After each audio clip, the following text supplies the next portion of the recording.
Thank you for being here today. Last night was not just a big night for Republicans, it was a big night for America. Americans across the country rejected President Biden and Speaker Pelosi's radical socialist agenda. The question now is, will Washington Democrats finally wake up and listen to the American people who have rejected this far-left agenda? Unfortunately, what we've seen is the answer is no. This morning, they are doubling down. What did we learn from last night? We learned that parents should be empowered to make decisions about their children's education, not the federal government. We learned that Americans want more jobs, not more government welfare and reckless spending creating inflation. Americans want to fund their police departments, not defund them. Americans want freedom, not far-left socialism. This is the message that united Americans across the country, from New Jersey to New York to Virginia to Texas. It united Americans behind Republicans last night, and it is exactly what House Republicans have been saying for months. Republicans are the party of parents, of education, of small businesses, of freedom, and of family. Democrats are the party of big government socialism, creating crisis after crisis. Even after their losses, Nancy Pelosi doubled down on her agenda yet again this morning, and that is exactly why she is a lame duck Speaker of the House. Republicans have a better optimistic vision for our nation, and we will continue to talk about the issues that matter to the American people. We're going to hear from a number of my colleagues today with special guests from the Virginia delegation, but first I want to hand it over to my colleague, Virginia Fox, who is the ranking member of the Committee on Education and Workforce. Virginia. Thank you, Representative Stefanik. Last night's victory in Virginia proves that the voices of parents matter. It proves that parents will not and cannot be silenced. Education is at the forefront of voters' minds because it matters. It matters what our kids learn in school. It matters what books are in our school libraries. It matters what kids believe about their country. Most importantly, it matters what our kids believe they are capable of achieving. The left has tried to take education out of the hands of parents, local government, and the states for too long. This is our answer to the left's attempt to nationalize education. No. No to leftist indoctrination, no to critical race theory, and no to identity politics. Republicans believe in policies that unite us, not divide us. We know that education is at its best when run locally and when parents have choice. That is what we are fighting for. No child should be denied the opportunity to fulfill his or her potential. It's past time to support student-focused education. Virginia's election proved that school districts no longer have to kowtow to teachers' unions. The days of caving to powerful union bosses is over. The parents have awakened and are ready and willing to fight for their kids. It's a great day for the future of education in our country. And now I yield to Rob Whitman, who will speak on behalf of the Virginia delegation. Thank you. Well, thank you, Virginia. What a great day today from the outcome of the races in Virginia yesterday. I want to point to my colleagues, Representative Morgan Griffith, Representative Bob Good, Representative Ben Cline, all part of an exciting evening yesterday.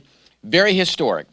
Yesterday sent a message, not just across the Commonwealth of Virginia, but across the nation, that it's parents that matter, that it's parents that should be in charge of their children's destiny in school systems, that it's about small businesses and empowering them to make sure that they continue to build this economic engine that we know right now has been stifled.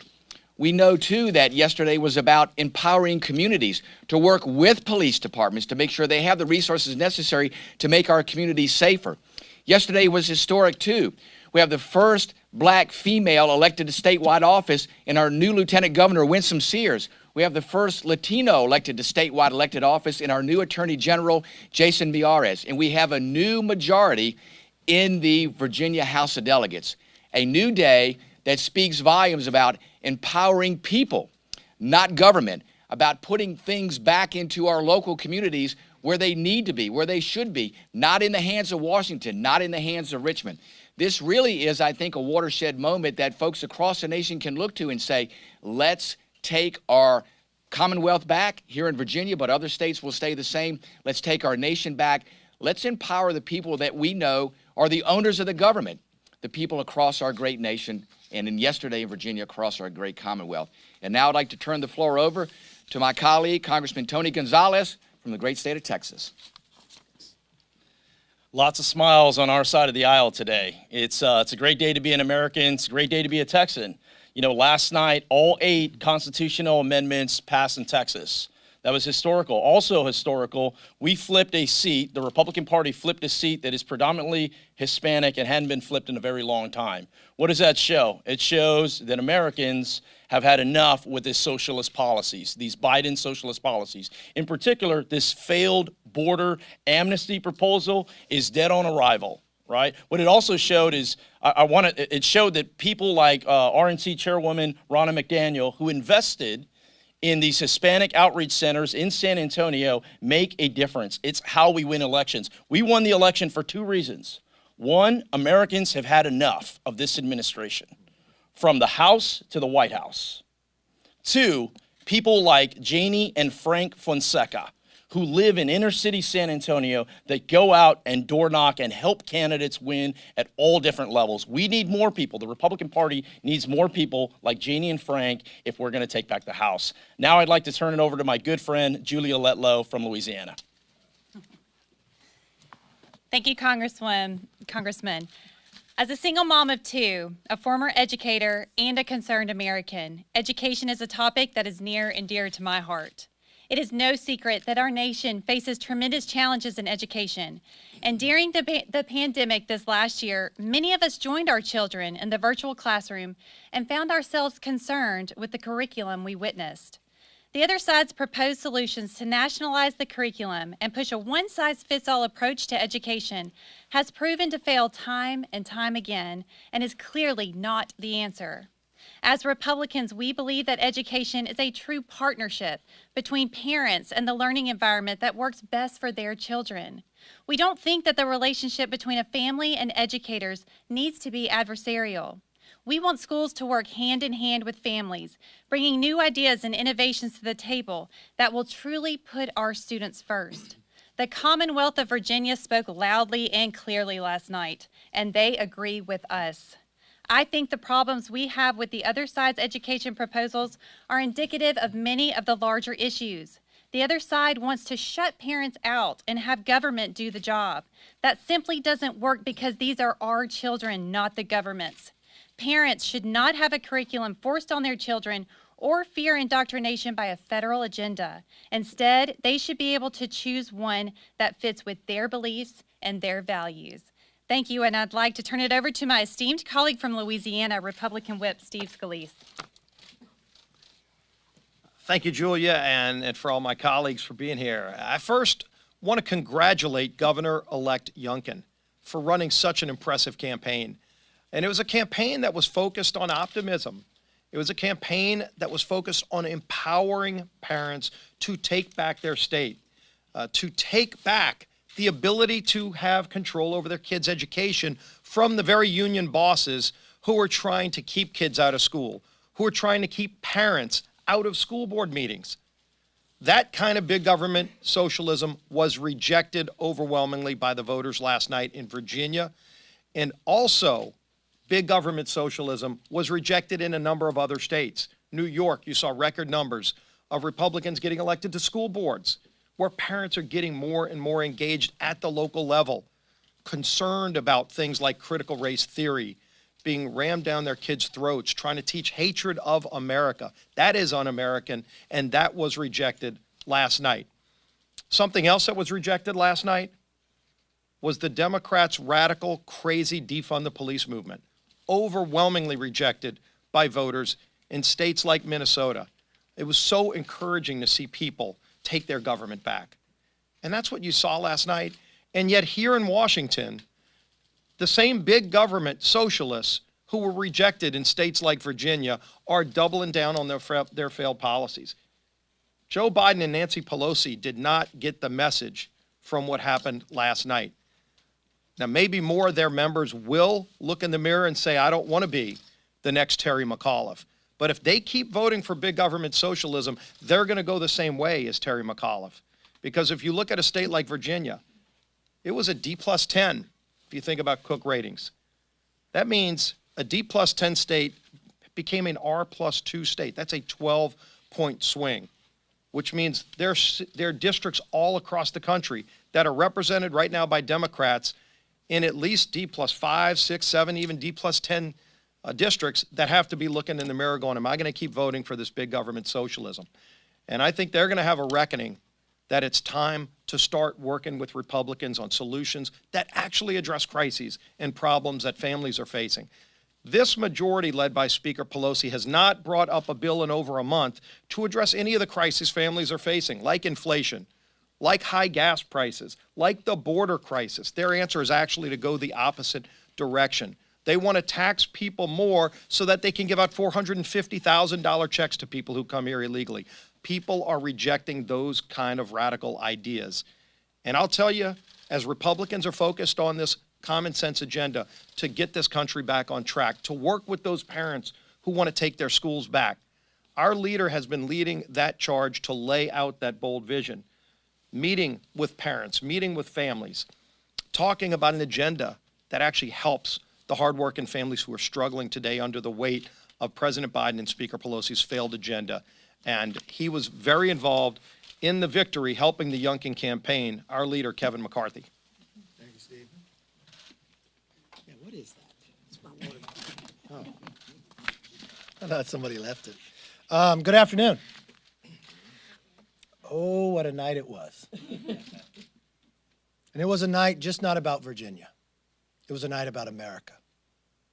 Have you heard from other members here? Virginia, New Jersey, New York, Minneapolis, Seattle, Texas. Today is a wake-up call for Washington Democrats to abandon the partisanship, the extremist agenda of Washington-based programs that cost trillions of dollars and don't have programs that nobody even wants. We have warned Speaker Pelosi almost every day that she's been in the majority this year, that her policies were wrong and not wanted. She saw it time and again. She watched school board meetings where parents would come and ask to have a say in their children's education. What was the Democratic answer? To pressure the Attorney General to go after the parents, even if your child was raped in a bathroom. We watched people fearful of the rising cost of inflation. The Democrats' answer? To spend trillions more to make you cost a tax on everyone. As we watched with the cameras as Republicans went to the border, led many times by Tony Gonzalez, with the fear of what was happening, of their new policies along the border, where more than 1.4 million people have come across, more than 160 countries. People that are on the terrorist watch list being caught, and the Democrats continued to ignore it. Crime rising across America for the cities that asked to defund the police based upon Democratic policies. Just in my home state, not far from Nancy Pelosi, our Speaker's house, 5 Walgreens closed because they could not stay open just with the theft that continues to rise. What was their answer? More of the same. Just last weekend, NBC had a poll that talked about the biggest concerns that Americans had and who was best to lead it. I think when you look at Governor-elect Youngkin, he was one that can lead because he listened. He didn't bring past politicians in. He listened to those in Virginia. It didn't matter if you were Republican, Democrat. He didn't take political consultants' advice like Terry McAuliffe. He took parents' advice.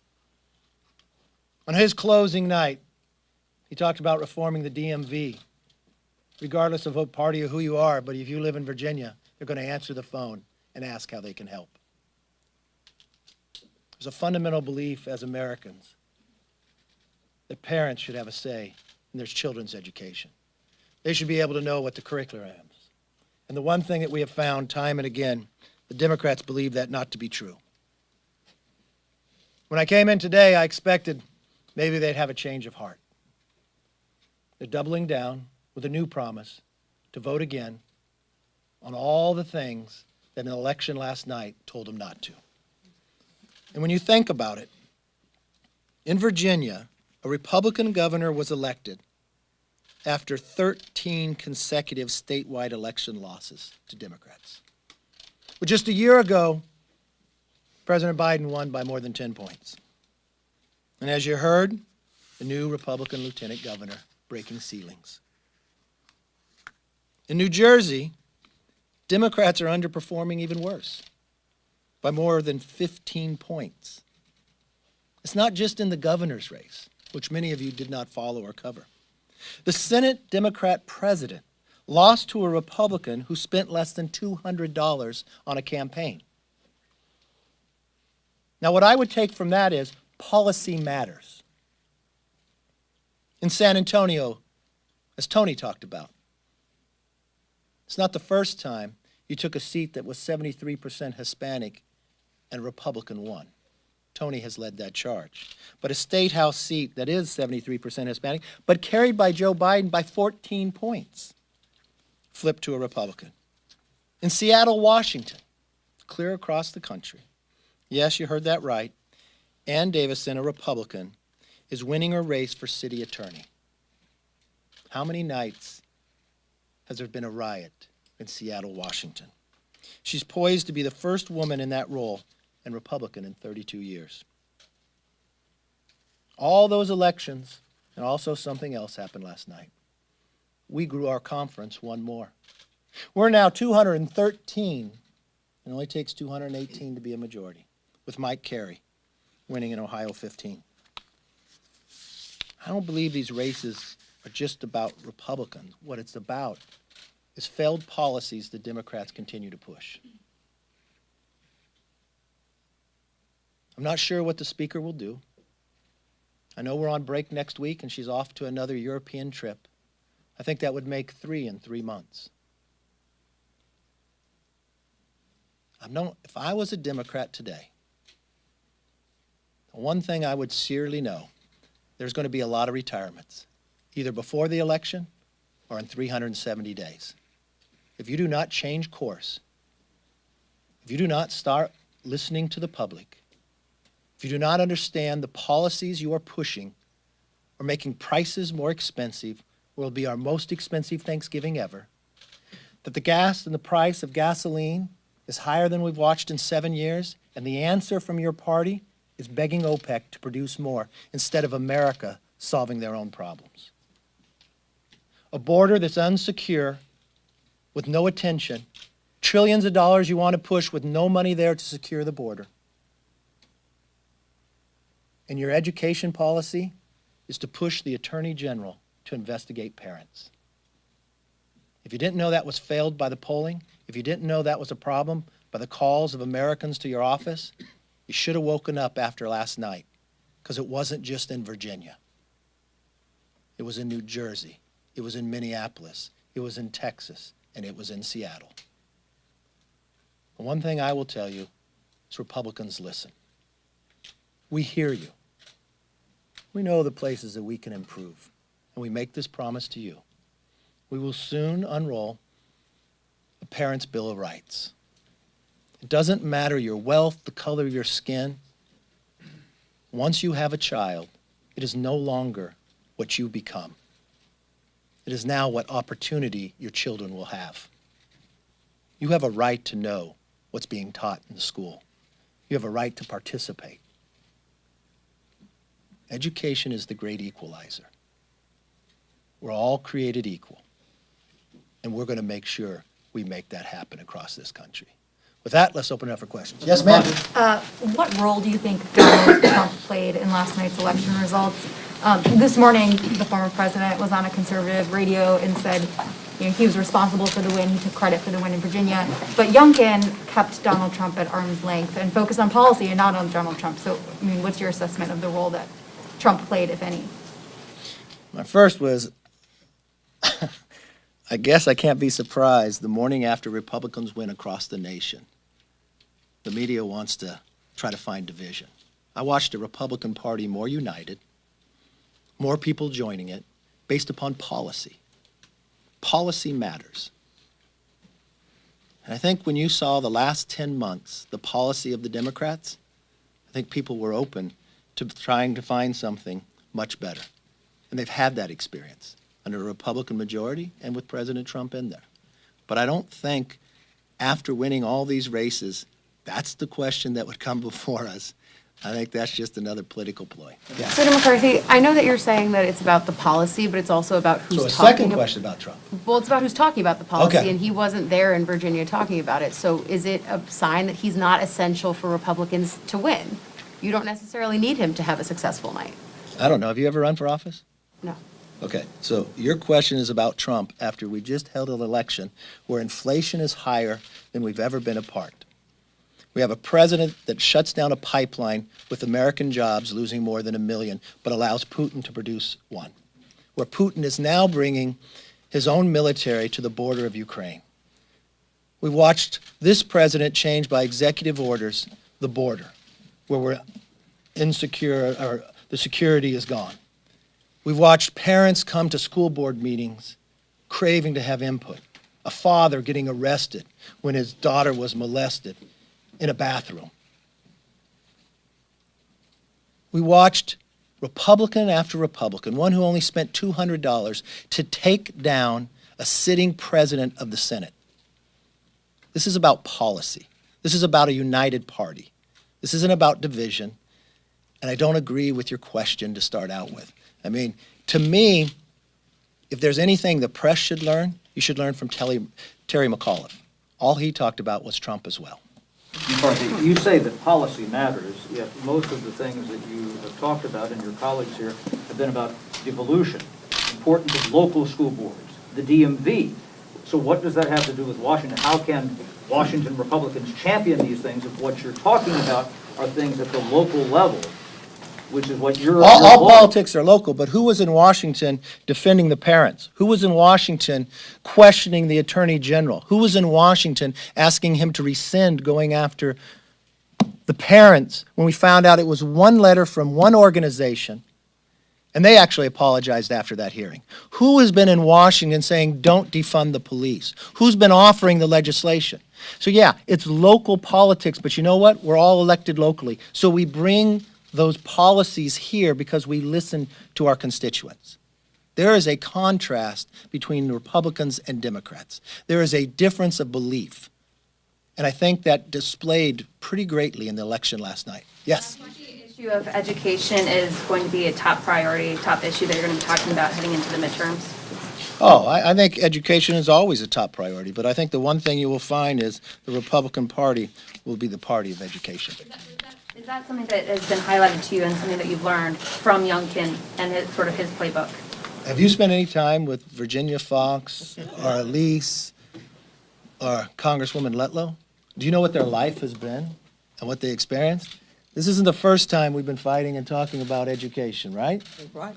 This isn't the first time we've been offering legislation about it. So it's something that we have worked a great deal on, and I think it will only be highlighted based upon what happened last night. Yes. About the national climate, what do you think, what does this tell you about the depth of seats that you could target? That's a good question. If I was in the Democratic conference today, and you want to sheerly look at it from a political science point of view, if you're a Democrat and President Biden won your seat by 16 points, you're in a competitive race next year. You are no longer safe. It's no longer will the competition of competitive seats be small. It'll be more than 70 Democrats that will be competitive. There's many that are going to lose their races based upon walking off a cliff from Nancy Pelosi pushing them. She may not care if she loses. She lost 63 the last time she was Speaker, moving policy that the country didn't care for. Many believe she won't stay around, so is she going to be there to defend you? Are you going to bring President Biden in with his policies into your district to defend you? Are you going to bring the Vice President in? Terry McAuliffe did, and look what happened to him. I don't believe that they can be helpful. What I do believe, if they continue to push these policies, it could be one of the biggest election losses for Democrats. I don't know. When she was Speaker last time, losing 63 set a record, but it could be more competitive this time as well. Yes, last question. Hey, thanks so much. As we saw last night, there were massive waves for Republicans in New Jersey, New York, obviously in Virginia. The last time that we saw some of these waves, in especially a state like New Jersey, was in 2019, and shortly after that, Representative Van Drew flipped from becoming a Democrat to becoming a Republican. Are you having any conversations with some of these moderate Democrats who are kind of on the cusp of potentially losing their seats next year to come on over, especially those 5 moderate Democrats who are in opposition to the reconciliation bill as it stands and don't seem to really fit in with the majority of their caucus anymore? I remember sitting in this room one time and people kind of laughed at me when I said there were some Democrats who wanted to re-register Republican. And I believe the party is a big tent and everybody's welcome. Jeff Van Drew left a party that was in the majority and joined the minority. And he did it when the history was saying we were going to lose races and seats. And it was going to be competitive for him. He had a competitive race. But he did it because he said the party has left him. I think that discussion, and I know I've had that discussion with quite a few members on the other side. Don't be pushed to do something you don't believe in, because the policies are wrong. You've been reluctant right now, but join with us. Our party is open to have other people join us. Thank you very much. Have a good day.